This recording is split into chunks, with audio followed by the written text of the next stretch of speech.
What's up, everybody? This is Cody, aka DFS Prodigy, coming to you live, breaking down the second main DraftKings two-game slate for Saturday. Before we begin, hit like button for me. Definitely subscribe. We're here breaking down this two-game Saturday slate. I'll have a video up tomorrow for the Sunday slate, but let's kick it off with we'll go we'll go position by position. So Patrick Mahomes, this weather, this weather is going to be absolutely wild. At 7-1, it's tough to pay up for Mahomes just based on the weather factor when we're going to have a clear weather here in this Cleveland and Houston game. Obviously, I'm not really liking the KC side of the ball anyways. I'm not high on him. So Patrick Mahomes, I'm not really feeling it at 7-1. I'm much of the just drop down to Joe Flacco for $1,000 cheaper.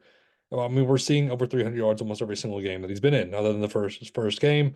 Every other game, though, 300, 309, 368, 374, 311. The touchdowns has been there also, double-digit touchdowns every single game. The interceptions, yes, it has been there as well, but the touchdowns have been there. I'll take 26, 29 points any day of the week at 6-1, especially against this Texans defense. So just try on the opposite end. I'm not really high on, but he's my second favorite option. Tua, I'm not getting to him whatsoever, especially with this weather. This weather's scaring me. This weather is brutal.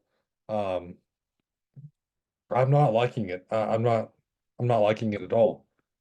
Um, Going to Achan, I'm not really feeling it. Let's actually pull up this Kansas City Chiefs weather.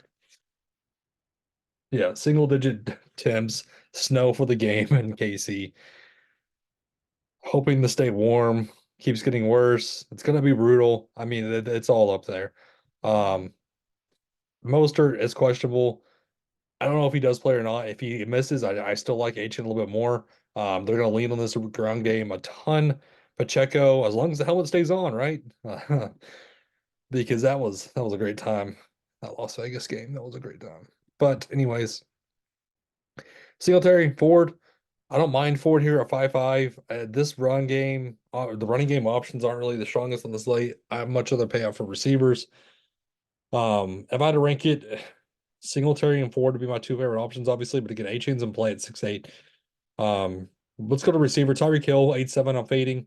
I know that's scary for me to say, but I'm not really getting much of him. I'm much of the go to Nico Collins and Amari Cooper. Again, I'm stacking this first game up, but a lot of people will. So you're gonna have to get some pieces in the second game. Or we're gonna see some short routes for Rashid Rice. I mean, the targets can be there for him. I like him at 6-6. Jalen Waddle's questionable. We need to watch the news on that because we could see more Cedric Wilson Jr. at 3-8, which I like. Noah Brown's questionable along with Robert Woods. We could see a little bit more Michi. Um, Two targets. It wasn't a great though. Where's Hutchinson at?